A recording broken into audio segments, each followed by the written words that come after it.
বিএনপির স্থায়ী কমিটির সদস্য ডাক্তার এজেড.এম জাহিদ হোসেন জামায়াত নেতার বিএনপিকে লাল কার্ড দেখিয়েছে জনগণ মন্তব্যের প্রতিবাদে বলেছেন, জনগণই সিদ্ধান্ত নেবে কে কাকে লাল কার্ড দেখাবে। তিনি বলেন, বিএনপি অন্যের বক্তব্য নিয়ে বিতর্কে যেতে চায় না এবং তারেক রহমানকে নিয়ে কটূক্তি একটি পরিকল্পিত ষড়যন্ত্রের অংশ হলেও বিএনপি সেই ফাঁদে পা দেবে না। ডাক্তার জাহিদ জানান, বিএনপি আইনের শাসনে বিশ্বাস করে, অপরাধীদের বিচার চায়, কিন্তু কোনো সন্ত্রাস বা মব জাস্টিস চায় না।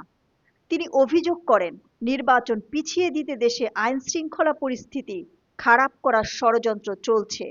তবে অন্তর্বর্তী সরকার ও নির্বাচন কমিশনের অগ্রগতিতে বিএনপি আশাবাদী যে সময় মতো নির্বাচন অনুষ্ঠিত হবে। আমি না ওনাদের প্রশ্নের সরাসরি কোনো উত্তর দিতে চাই না, কারণ আমি মনে করি যে এই প্রশ্ন যারা করে তারা না বুঝে করে এবং তাদের জ্ঞানের সীমাবদ্ধতা নিয়ে আমার প্রশ্ন আছে।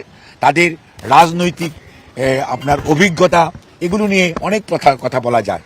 জনগণ সিদ্ধান্ত নিবে কে কাকে লাল কার্ড আর সবুজ কার্ড সাদা কার্ড দেখাবে। এইটি ওই কে বলল তার কথায় বাংলাদেশ জাতীয়তাবাদী দলের আদৌ সমালোচনা করার কোনো আলোচনা করার প্রয়োজন আমরা অনুভব করি না। আর যারা বলে পুনর্বাসন করে, ঝালকাঠির ঘটনা পত্রিকায় দেখলাম কিছুক্ষণ আগে পড়ে এসেছি, ওখানে লেখা আছে কারা পুনর্বাসন করে আর কারা করে না।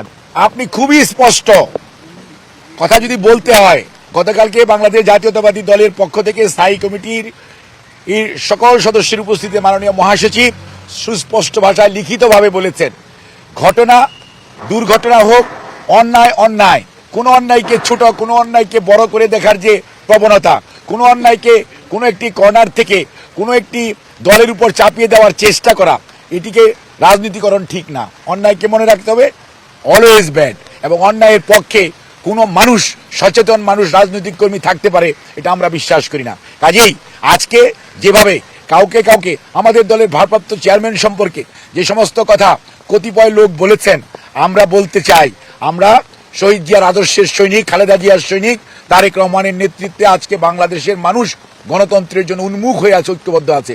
আমরা কোনো ষড়যন্ত্রে পা দিতে চাই না, কোনো প্রতি উত্তর দিতে চাই না। আমরা শুধু বন্ধুদেরকে বলতে চাই, ধৈর্য ধরুন, স্পেডকে স্পেড বলুন, ক্লাবস বলার চেষ্টা করবেন না, অন্যায়কে সমর্থন করবেন না, নিজেরটা সমর্থন করবেন, অন্যেরটার সময় কথা বলবেন। অন্যায়কে বিএনপি কোনোদিন প্রশ্রয় দেয় না, সমর্থন দেয় না। বিএনপি অন্যায়কারীর বিচার চায়, দেশের প্রচলিত আইন অনুযায়ী। মব সন্ত্রাস বিএনপি চায় না। ধন্যবাদ।